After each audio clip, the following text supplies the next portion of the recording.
हेडलाईनचे प्रस्तुतकर्ता आहेत रामबंधू लोणचं. आता प्रत्येक जण जिंकेल. रामबंधू लोणचं. प्रत्येक बरणीवर संधी चार, चारही संधी धमाकेदार. आता रामबंधू लोणच्या सोबत प्रत्येक जण जिंकेल. नागपूर अधिवेशनात कॅश बॉम्ब. कर्जमाफीला पैसा नाही, मात्र नेत्यांकडे पैशांचे गड्डे. अंबादास दानवेंच्या व्हिडिओमुळे खळबळ, तर रायगडच्या बड्या नेत्याकडून सुपारी. महेंद्र दळवींचा आरोप.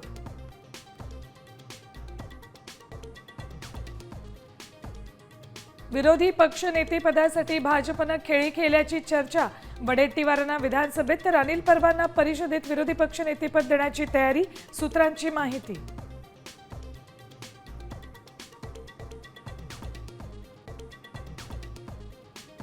मुंबईत भाजप आणि शिंदे सेना एकत्र लढणार, मात्र राष्ट्रवादीला सोबत न घेण्यावर भाजप ठाम. अधिवेशनानंतर जागा वाटपावर चर्चा होणार असल्याची सूत्रांची माहिती.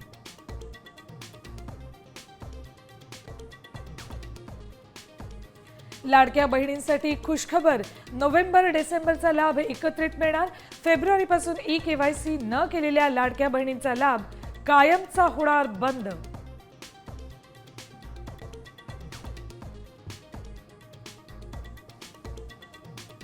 मुलीला आईच्या जातीचं प्रमाणपत्र देण्याचा सुप्रीम कोर्टाचे आदेश. वडील अन्य जमातीचे, मात्र आईला अनुसूचित जातीचं प्रमाणपत्र.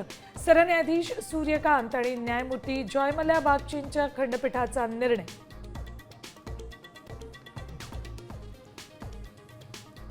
आणि राज्यात थंडीच्या लाटेचा इशारा. धुळे, महाबळेश्वर पेक्षाही थंड. पारा 5.4 अंशांवर.